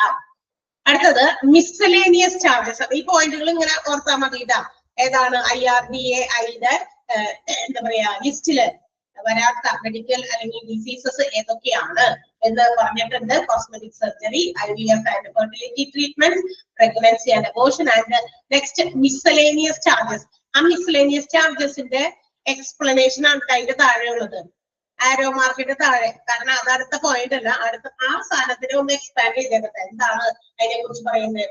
എന്താണ് മിസ്ലേനിയസ് ചാർജസ് എന്ന് പറഞ്ഞാൽ ചില എക്സ്പെൻസുകൾ, ഇതിലൊന്നും പെടാത്ത ചില എക്സ്പെൻസ് ലൈക്ക് രജിസ്ട്രേഷൻ ഫീസ്. നമ്മളില്ലേ ഇപ്പൊ ചിലപ്പോ ചില രോഗങ്ങൾക്ക് രോഗികളൊക്കെ ബുക്ക് ചെയ്യാനായിട്ട് ഹ്യൂജ് എമൗണ്ട് ഒക്കെ ചിലപ്പോൾ രജിസ്ട്രേഷൻ ചാർജ് ഒക്കെ വേണ്ടി വരും. മാസം മുമ്പൊക്കെ ചിലപ്പോൾ ബുക്ക് ചെയ്തത് രജിസ്റ്റർ ചെയ്തത്. അപ്പൊ അങ്ങനെയുള്ളത് അതൊക്കെ എക്സ്ട്രാ എക്സ്പെൻസ് ആണ്, അതാണ് ഉദ്ദേശിക്കുന്നത്. അതുപോലെ തന്നെ admission fees, service charges connected with medical treatment, നമ്മുടെ മെഡിക്കൽ ട്രീറ്റ്മെന്റുമായിട്ട് ബന്ധപ്പെട്ടുള്ള ചില മറ്റ് സർവീസ് ചാർജസ്, ഇത് ഒന്നും അങ്ങനെയുള്ള ചില കാര്യങ്ങളൊന്നും നമ്മുടെ ഇൻഷുറൻസ് കവറേജിൽ വരുന്നില്ല. ഏതൊക്കെയാണ് മിസ്ലേനിയസ് ചാർജസ്? മൂന്നെണ്ണം ഓർത്താൽ മതി. Registration charges, admission charges, service charges connected with medical treatment. ഇതൊക്കെയാണ് മിസ്ലേനിയസ് ചാർജസ്. ഇതൊന്നും നമുക്ക് എന്ത് കിട്ടില്ല? കവറേജ് കിട്ടില്ല എന്നാണ് IRDAI പ്രകാരം കിട്ടില്ല എന്നാണ് പറയുന്നത്. ക്ലിയർ ആയോ? മനസ്സിലായോ?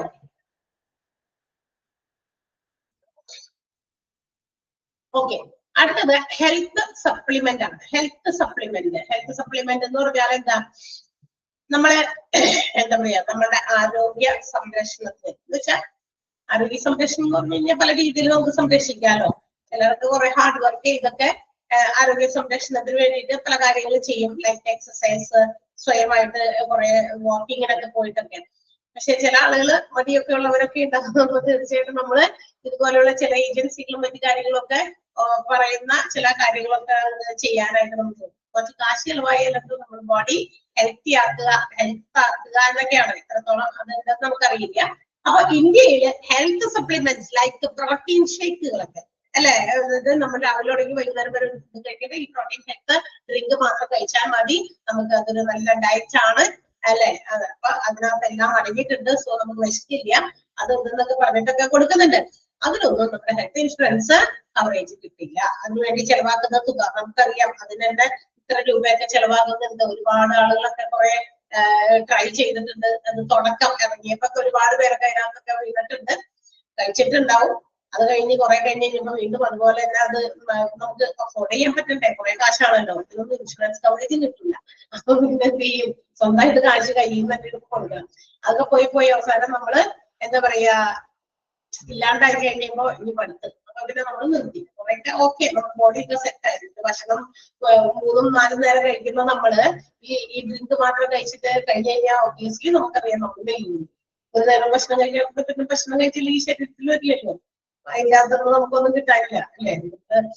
അപ്പൊ നമ്മളുടെ ഫുഡ് നമ്മൾ കൺട്രോൾ ചെയ്ത് ആവശ്യത്തിന് നമ്മളുടേതായ രീതിയിലുള്ള ചില എക്സസൈസ് ഒക്കെ ചെയ്തൊക്കെ നമുക്ക് പരമാവധി എന്താ പറയാ കുറച്ചൊക്കെ നമുക്ക് ഇതാക്കാൻ പറ്റും. നമ്മളുടെ ഇങ്ങനെയായിട്ടുള്ള ശരീരത്തൊക്കെ ഒന്ന് ഒബസിറ്റിയൊക്കെ ഒന്ന് കുറയ്ക്കാൻ പറ്റും. പക്ഷെ ചില ആളുകൾ അതിലും വളരെ സന്തോഷമുള്ളവരാണ്. കാരണം ഒബസിറ്റി കൊണ്ട് നമുക്ക് വേറെ രോഗങ്ങളൊന്നും ഇല്ല. ഡോക്ടേഴ്സ് തന്നെ പറയാറുണ്ട് കേട്ടോ, ശ്രദ്ധിച്ചിട്ടുണ്ടെങ്കിൽ നിങ്ങൾ ഇതുപോലെയുള്ളവരൊക്കെ ഉണ്ടെങ്കിൽ എന്നോട് പറഞ്ഞിട്ടുണ്ട്, അതുകൊണ്ട് ഞാൻ പറഞ്ഞത് നമുക്ക് അതുകൊണ്ട് അസുഖങ്ങളൊന്നും ഇല്ല എങ്കിൽ ഇപ്പൊ നമ്മള് ഭയങ്കരമായിട്ട് ഇങ്ങനെ ഒബീസ് ആയിട്ടിരിക്കുന്നത് കൊണ്ട് എപ്പോഴും ചിലർക്ക് വല്ല അസുഖങ്ങളൊക്കെ ഉണ്ടാവും. അങ്ങനെയൊന്നും ഇല്ല എങ്കിൽ ഇപ്പൊ കാല് വേദന, മുട്ടുവേദന ഇല്ലേ, എനിക്കുണ്ടായൊരു ആരെങ്കിലും ഒക്കെ ഉണ്ടോ അങ്ങനെ സ്വന്തം എക്സ്പീരിയൻസ് ഷെയർ ചെയ്യുകയാണെങ്കിൽ നമുക്കത് മനസ്സിലാവും. അപ്പൊ ഡോക്ടറെ കൺസൾട്ട് ചെയ്യുമ്പോൾ ഡോക്ടർമാരെ തന്നെ കുറച്ചുകൂടി മുമ്പ് എനിക്ക് കുറച്ചുകൂടി വണ്ണമൊക്കെ ഉണ്ടായിരുന്നേ. അപ്പൊ എനിക്ക് നന്നായിട്ട് കാലുവേദനയൊക്കെ ഉണ്ടായിരുന്നു. അപ്പൊ കാലുവേദനയൊക്കെ വരുമ്പോ ഡോക്ടർമാര് പറയും ഇതാണ് കാരണം. പിന്നെ നമുക്ക് ഈ കാലുവേദനയൊക്കെ അധികം വന്നു കഴിഞ്ഞാൽ പിന്നെ നമുക്ക് നടക്കാൻ പറ്റില്ല, നമുക്ക് നടക്കാൻ പാടില്ല എന്ന് തന്നെയാണ്. നടക്കാൻ പാടില്ല, മുകളിൽ അപ്പ് ആൻഡ് ഡൗൺ ഒന്നും സ്റ്റെയർ കയറാൻ പാടില്ല, കാരണം ആ വേദന ഇരിക്കുമ്പോ തന്നെ ഇനി പെട്ടെന്ന് കുറയ്ക്കാൻ വേണ്ടി നമ്മൾ കുറച്ചുകൂടി ഭയങ്കരമായിട്ട് ഹാർഡ് വർക്ക് ചെയ്തതുകൊണ്ട് അതിന് യാതൊരു ഗുണവും ഇല്ല, അത് ദോഷമാണ് വരിക. കാരണം മുട്ടിന്റെ ആ ഒരു ഇതിനൊക്കെ ഭയങ്കര എന്താ പറയാ സ്പേസ് വരും, അകൽച്ച വരും. അപ്പൊ അത് പാടില്ല എന്ന് അവര് തന്നെ പറയാറുണ്ട്. അപ്പൊ ഡോക്ടേഴ്സ് പറയുന്നതാണ് രോഗങ്ങൾ ഇല്ലാന്നുണ്ടെങ്കിൽ അങ്ങനെ ഇരിക്കുന്നതുകൊണ്ട് കുഴപ്പമില്ല, അതല്ലെങ്കിൽ നമ്മൾ തന്നെ ഒന്ന് മെയിൻറ്റെയിൻ ചെയ്യാനുള്ള കാര്യങ്ങൾ ചെയ്താൽ ഇതുപോലെയുള്ള പെട്ടെന്ന് നമുക്ക് കുറയ്ക്കാനുള്ള കാര്യങ്ങൾ ഇതുപോലുള്ള കാര്യങ്ങളിലേക്ക് പോയി കഴിഞ്ഞു കഴിഞ്ഞാൽ അത് നമ്മൾ എപ്പോ സ്റ്റോപ്പ് ചെയ്യുന്നു അപ്പം തന്നെ അതിന്റെ ഇരട്ടിയായിട്ട് പിന്നെയും ഉണ്ടാകും. ശ്രദ്ധിച്ചിട്ടുണ്ടെങ്കിൽ മനസ്സിലാവും. അപ്പൊ ഹെൽത്ത് സപ്ലിമെന്റ്സിന് ഇൻഷുറൻസ് കവറേജ് ഇല്ല എന്നാണ് പറയുന്നത്, ഓർത്തിരിക്കുക കേട്ടോ. അടുത്ത പ്രീ എക്സിസ്റ്റിംഗ് ഹെൽത്ത് കണ്ടീഷൻ. ഇനി ഒന്നാണ് പ്രീ എക്സിസ്റ്റിംഗ്. നമ്മൾ നേരത്തെ പറഞ്ഞു ഞാൻ കുറച്ച് പ്രാവശ്യം. നമ്മള് when we are making an agreement with an insurance company for health insurance and we are having some disease, നമുക്ക് ഏതെങ്കിലും ഒരു ഇൻഷുറൻസ് പ്ലാൻ എടുക്കാൻ വേണ്ടി വിചാരിക്കുമ്പോൾ നമുക്ക് ഏതെങ്കിലും തരത്തിലുള്ള ചില ഒരു രോഗം ഉണ്ട് അതായത് ലൈക്ക് തൈറോയിഡ്, ക്യാൻസർ, ഇതൊക്കെ പെട്ടെന്ന് ഇന്ന് വന്നിട്ട് പനി പോലെ വരുന്ന സാധനമല്ല അല്ലെ. കുറച്ച് ദിവസങ്ങൾ കൊണ്ട് കുറച്ച് മാസങ്ങൾ കൊണ്ട് ചില കാര്യങ്ങൾ നമ്മളുടെ ഉള്ളിലുണ്ട്, അത് പല വേദനകളായിട്ടൊക്കെ നമ്മളെ പ്രകടിപ്പിച്ച് ചില സിംറ്റംസ് ആയിട്ട് കാണിക്കും. പക്ഷെ നമ്മളത് ശ്രദ്ധിക്കില്ല, നമ്മളുടേതായ ചികിത്സകൾ സ്വയം ചെയ്യും. കണ്ടിന്യൂസ് ആയിട്ട് തലവേദന വരുന്നു, കുറെ പാമ്പ് വാങ്ങിക്കുന്നു, കരട്ടുന്നു, കുറെ ഡോളോന്ന് കഴിക്കുന്നു, പെയിൻ കില്ലേഴ്സ് യൂസ് ചെയ്യുന്നു അല്ലെ. ഇതൊക്കെ അത് കുറെ കഴിയുമ്പോ ചിലപ്പോ 1-2 മാസം വരെയൊക്കെ ഇതൊക്കെ ചെയ്തുകൊണ്ടായിരിക്കും പിന്നെ നമ്മള് രോഗം എന്താ പറയാ മാറാണ്ടാവുമ്പോ പോകുന്നത്. അപ്പോഴായിരിക്കും പല പല ടെസ്റ്റുകളൊക്കെ നോക്കുമ്പോ ചില എന്തെങ്കിലും വേരിയേഷൻസ് ടിഷ്യൂസിലോ മറ്റൊക്കെ കാണുന്നത്. അപ്പോഴാണ് നമ്മൾ ഇന്ന രോഗമാണെന്ന് അറിയാം അല്ലെ. അപ്പൊ അതിന് എന്തായാലും സമയം എടുത്ത് കണ്ടുപിടിക്കുന്ന ഒരു കാര്യമാണ്, പെട്ടെന്ന് ഉത്ഭവിക്കുന്ന ഒരു രോഗമല്ല ഇതുപോലുള്ള അസുഖങ്ങൾ, ക്യാൻസർ പോലെയുള്ള അല്ലെങ്കിൽ തൈറോയിഡ് പോലെയുള്ള കാര്യങ്ങൾ. ചില ആളുകൾ ഭയങ്കരമായിട്ട് വണ്ണം വെക്കുമ്പോ അത് തൈറോയിഡിന്റെ കുഴപ്പമാണ്, ചിലർ ഭയങ്കരമായിട്ട് പെട്ടെന്ന് വെയ്യുമ്പോഴും അതും തൈറോയിഡിന്റെ ഇതാണ്, ഹൈപ്പോക്കെ ഉണ്ടല്ലോ അതൊക്കെ. അപ്പൊ ഇങ്ങനെയുള്ള എക്സിസ്റ്റിംഗ് ആയിട്ടുള്ള രോഗങ്ങൾക്ക് എന്തില്ല, ഡിസീസസിന് നമുക്ക് ഹെൽത്ത് കവറേജ് കിട്ടുന്നില്ല. എന്നാൽ ഇത്തരം ഡിസീസസ് നിലനിൽക്കെ തന്നെ നമുക്ക് ഇൻഷുറൻസിൽ എഗ്രിമെന്റ് എഴുതാം, അല്ലെങ്കിൽ ആ ഒരു എന്താ പറയാ അത്തരം ടൈപ്പ് ഓഫ് ഇൻഷുറൻസ് നമുക്ക് കിട്ടും. പക്ഷെ ഓൺ ദ കണ്ടീഷൻ, ഒരു കണ്ടീഷനിലാണ് there will be a waiting period. Insurance company നമുക്ക് ഒരു വെയിറ്റിംഗ് പീരീഡ് തരും. എന്ന് വെച്ചാൽ ഞാനിപ്പോ ഒരു ഇൻഷുറൻസ് എടുക്കാൻ നിൽക്കുന്ന ആളാണ്, ഇൻഷുറൻസ് കമ്പനിയുമായിട്ട് ഹെൽത്ത് ഇൻഷുറൻസിന്റെ അഡ്വാൻറ്റേജസ് ഒക്കെ മനസ്സിലാക്കി വിചാരിച്ചു ഒരു ഇൻഷുറൻസ് അങ്ങനെ എടുത്തേക്കാം എന്തായാലും എന്ന് വിചാരിച്ചു ചെന്നിട്ടാണ്. അപ്പൊ അവർ അവരുടേതായ ഇൻഷുറൻസ് പ്ലാനുകളൊക്കെ നമുക്ക് മുമ്പിൽ ഇങ്ങനെ പറയും, ഇന്ന പ്ലാൻ ഉണ്ട്, ഇന്ന പ്ലാനാണ്, ഇതിന് ഇനിയാണ്, ഇത്രയാണ് ഇതിന്റെ പ്രീമിയം, അങ്ങനെ ഇങ്ങനെയൊക്കെ നമ്മളോട് ഡിസ്കസ് ചെയ്യും. നമ്മൾ ഏറ്റവും നല്ല അനുയോജ്യമായി സ്യൂട്ടബിൾ ആയിട്ടുള്ള ഒരു ഇൻഷുറൻസ് നമ്മൾ എടുക്കാമെന്ന് വിചാരിക്കുകയാണ്. അപ്പൊ നമ്മൾ വിചാരിച്ചപ്പോ ഇതിനകത്ത് കുറെ കാര്യങ്ങളൊക്കെ പറഞ്ഞു. അപ്പൊ നമ്മളുടേതായ ചില രോഗങ്ങൾ ഡിസ്ക്ലോസ് ചെയ്യണം തീർച്ചയായിട്ടും, എനിക്ക് ഇങ്ങനെ അസുഖമുള്ള ആളാണ്. സോ അങ്ങനെയാണെങ്കിൽ എങ്ങനെയാണ് നിങ്ങളുടെ, ഞാനിപ്പോ ഈ അസുഖമായിട്ട് ഹോസ്പിറ്റലൈസ്ഡ് ആയി, അപ്പൊ നിങ്ങൾ എങ്ങനെയാണ് അതിന്റെ കവറേജ് തരിക എന്നുള്ളത് നമ്മൾ ഡിസ്കസ് ചെയ്യണം തീർച്ചയായിട്ടും. അങ്ങനെയുള്ള കണ്ടീഷൻസ് ഇത്തരം രോഗങ്ങൾക്ക്, ചില രോഗങ്ങൾക്ക് അവരൊരു വെയിറ്റിംഗ് പീരീഡ് പറയുന്നു. വെയിറ്റ് ചെയ്യാന്ന് പറഞ്ഞാൽ എന്താ, ആ ഒരു ഡ്യൂറേഷനിൽ നമുക്ക് ആ രോഗവുമായിട്ട് ബന്ധപ്പെട്ട് നമുക്ക് ഒരു ഒന്നും ബാധിച്ചില്ല, ഹോസ്പിറ്റലൈസ്ഡ് ആയില്ല, ഒരു ചെലവൊന്നും വന്നിട്ടില്ലെങ്കിൽ ഓക്കെ. ആ പീരീഡിന് ശേഷം ഇതേ രോഗവുമായി ബന്ധപ്പെട്ട് നമുക്ക് ഏതെങ്കിലും അസുഖങ്ങൾ വന്നു അല്ലെങ്കിൽ നമ്മൾ ഹോസ്പിറ്റലൈസ്ഡ് ആയി എങ്കിൽ അത് പിന്നീട് കവറേജ് ചെയ്തു. ആ വെയിറ്റിംഗ് പീരീഡിൽ മാത്രമേ കിട്ടാത്തുള്ളൂ. പറഞ്ഞ് മനസ്സിലാക്കാൻ എനിക്ക് പറ്റുന്നുണ്ടോന്ന് എനിക്കറിയില്ല, നിങ്ങൾക്ക് ക്ലിയർ ആകുകയാണെങ്കിൽ പറയണം. മനസ്സിലായോ? അതായത് ഒരു പ്രത്യേക കാലയളവ് പറയുന്നു അവിടെ, വെയിറ്റിംഗ് പീരീഡ് എന്ന് പറഞ്ഞിട്ട് കാത്തിരിക്കൂ. എന്താ കാത്തിരിക്കണേ? ഈ ഒരു ഇടയിൽ കോമൺലി അതൊരു 12 to 48 months ആണ്.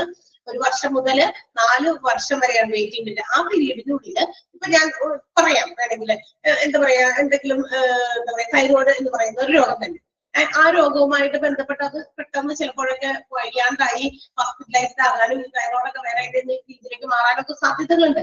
പക്ഷെ നമ്മളിപ്പോ ഇൻഷുറൻസ് എടുക്കുന്ന സമയത്ത് അവർ നമ്മളോട് പറയാണ്, ഈ തൈറോയിഡുമായിട്ട് റിലേറ്റഡ് ആയിട്ടുള്ള എന്തെങ്കിലും അസുഖം ഈ ഒരു 12 വർഷത്തിനുള്ളിലോ അല്ലെങ്കിൽ 2 വർഷത്തിനുള്ളിലോ, മൊത്തം 48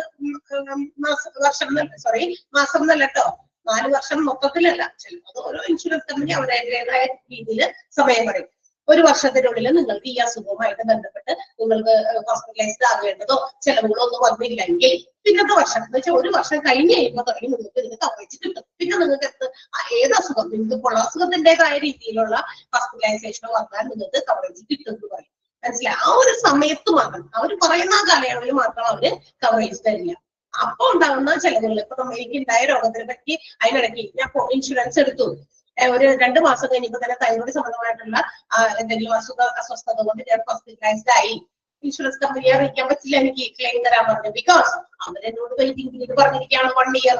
ആ 1 ഇയറിന്റെ ഇടയിൽ തന്നെ എനിക്ക് ഇത് വന്നേക്കുമല്ലോ, അപ്പൊ എനിക്ക് ക്ലെയിം ചെയ്യാൻ പറ്റില്ല. ബിക്കോസ് അവരതിനകത്ത് ഒരു കണ്ടീഷൻ പറഞ്ഞിട്ടുണ്ട്, ഹാവ് ടു വെയിറ്റ്. ആ ഒരു വെയിറ്റിംഗ് പീരീഡ് വെയിറ്റ് ചെയ്യണം. ചിലപ്പോൾ 2 വർഷം ആകാം, അങ്ങനെ 4 വർഷം വരെയാണ് പറയുന്നത്. മനസ്സിലായോ ഇപ്പോ? അത് കഴിഞ്ഞിട്ട് വീണ്ടും അത് കഴിഞ്ഞിട്ടാണ് നമുക്ക് അസുഖം വീണ്ടും വരുന്നതെങ്കിൽ അപ്പൊ ഒരു കവറേജ് തരും. ക്ലിയർ ആയോ? ക്ലിയർ? യെസ്.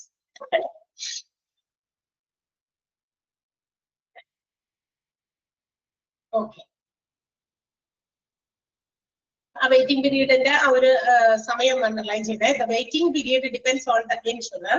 കേട്ടോ, വെയിറ്റിംഗ് പീരീഡ് വെയിറ്റിംഗ് പീരീഡ് നിശ്ചയിക്കാനുള്ള റെസ്പോൺസിബിലിറ്റി, അവകാശം ആർക്കുള്ളത്? ഇൻഷുറർക്കാണ്. And can be between 12 to 48 months. അതുകൊണ്ട് അത് അണ്ടർലൈൻ ചെയ്യാം.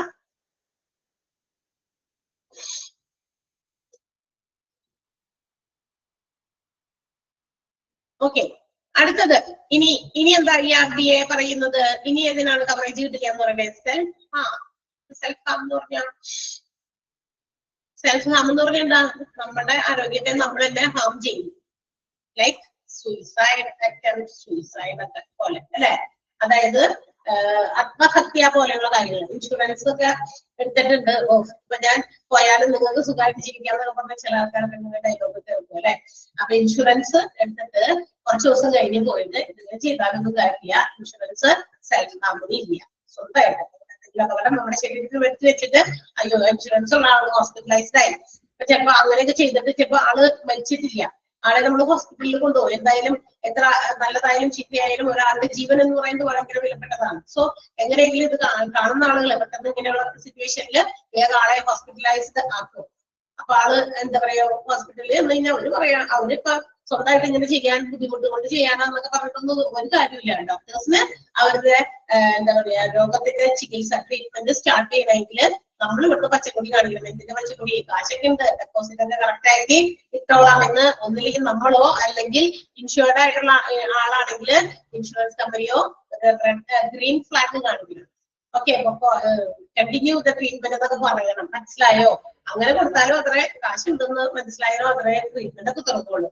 അത് അന്നേരം അവരതൊന്നും നോക്കില്ല. അപ്പൊ തീർച്ചയായിട്ടും ഇങ്ങനെയുള്ള കാര്യങ്ങളായിട്ട് ചെന്നതാണെങ്കിൽ അതിനൊന്നും ഇൻഷുറൻസ് കമ്പനി ഉത്തരവാദിയല്ല. ഇൻഷുറൻസ് കമ്പനിയുടെ കാശ് കിട്ടില്ല. മനസ്സിലായോ? അപ്പോ self harm, health insurance does not cover any injuries or medical issues rising from a person that causes themselves harm. സ്വന്തമായിട്ട് അവരവരെ തന്നെ ഉപയോഗിക്കുന്ന ആളുകൾക്ക് ഒരു തരത്തിലുള്ള ഇൻഷുറൻസും കൊടുക്കില്ല എന്നാണ് IRDA പറയുന്നത്. ഓക്കെ, അപ്പൊ ഇതിനൊക്കെയാണ് IRDA വിലക്ക് കൽപ്പിച്ചിരിക്കുന്ന ഇൻഷുറൻസ് കവറേജുകള്. ഒന്ന്, cosmetic surgeries, IVF and fertility treatment, pregnancy and abortion, miscellaneous charges, health supplements, pre existing health conditions and self harm. അത് ഇങ്ങനെയൊക്കെ ചോദിക്കും കേട്ടോ. അപ്പൊ നമ്മള് ഏതാന്ന് വെച്ചാൽ ചൂസ് ചെയ്യാൻ ആൻസർ.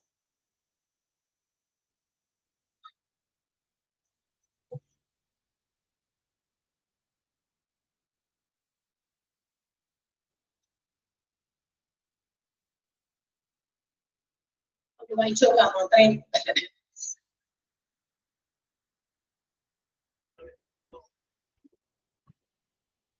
വായിച്ചേ.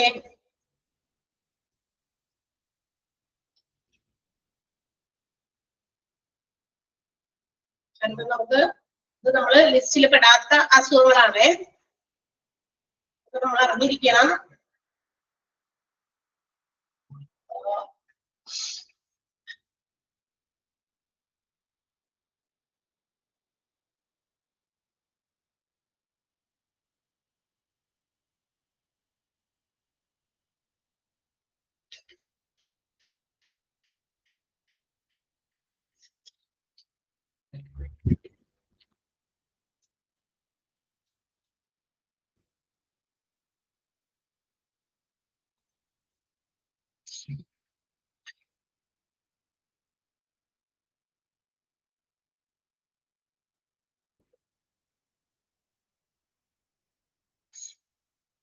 ഓക്കെ, വായിച്ചു കഴിഞ്ഞാ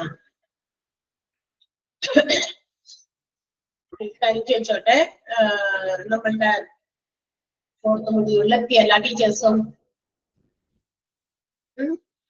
ചോദിച്ചത് ഞാൻ ബാക്കി എടുക്കാം. ഫോർത്ത് മൊഡ്യൂളെത്തിയ ടീച്ചേഴ്സ്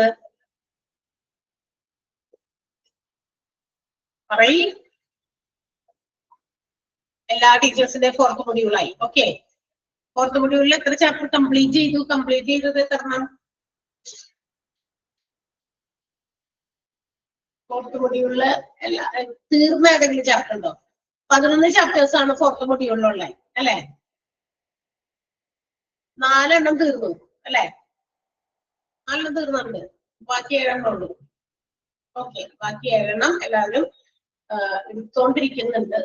എടുത്തോണ്ടിരിക്കുന്നത് പറയുമ്പോ 4 എണ്ണം ഉണ്ട്, 3 ബാക്കി. ഓക്കെ, ടൈം ഡ്യൂറേഷനുമായിട്ട് ബന്ധപ്പെട്ടേ അങ്ങനെ തന്നെയാണ്, പ്രൊപ്പോർഷനേറ്റ് ആയിട്ടാണ് പോണെന്ന് അറിയാൻ വേണ്ടിട്ടാ. അത് ഡ്യൂറേഷൻ ഏകദേശം തീരാറായി അല്ലേ?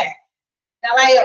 ഓർക്കണ്ടോ നിങ്ങളുടെ ഡേറ്റ് തുടങ്ങിയതും കംപ്ലീറ്റഡ് ആകാൻ പോകുന്ന സമയം തമ്മില്? ഓർക്കണ്ടോ?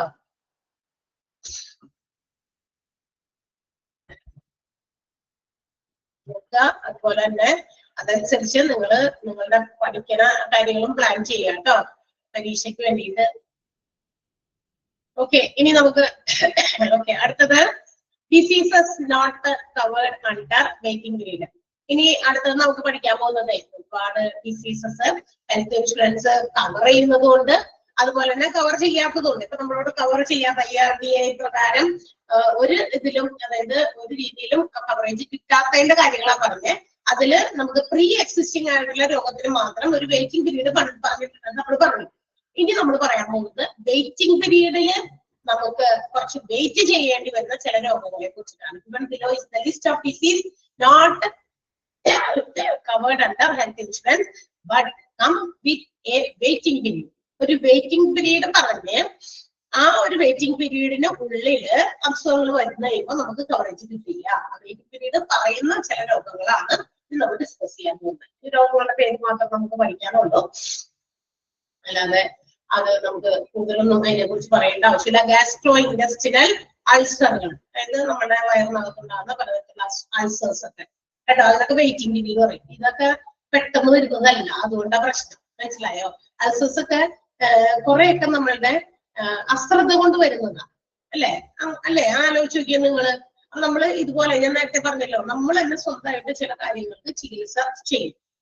നമ്മൾ ആദ്യമേ തന്നെ എന്തെങ്കിലും അസ്വസ്ഥതകൾ വരുമ്പോൾ ഡോക്ടറെ കാണിക്കുകയാണെങ്കിൽ അവർക്ക് പല ഡയഗ്നോസിസ് ടെസ്റ്റുകൾ നടത്തി ഫൈൻഡ് ഔട്ട് ഈസിലി, നേരത്തെ തന്നെ അവർക്കത് പെട്ടെന്ന് ആ രോഗം എന്താണെന്ന് ഐഡന്റിഫൈ ചെയ്യാൻ പറ്റും. പക്ഷെ നമുക്ക് അവിടെ സാവകാശമില്ല, നമ്മൾ അങ്ങനെ വെച്ചുകൊണ്ടിരിക്കും. അപ്പൊ അതെന്ത് ചെയ്യും? കുറച്ച് വലുതായി അൾസോസിലേക്കൊക്കെ പോലെയുള്ള കാര്യങ്ങളിലേക്ക് പോകും.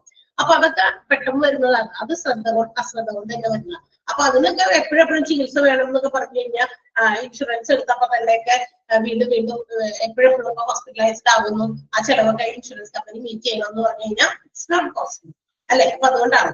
പിന്നെ എനി ഫോംസ് ഓഫ് ഫിസ്റ്റുല പോലെയുള്ളത്, അതായത് അബ്നോർമൽ ആയിട്ടുള്ള ചില എന്താ പറയാ കണക്ഷൻസ് ആണ്. ഈ സർജറി ഒക്കെ നടത്തി കഴിഞ്ഞ്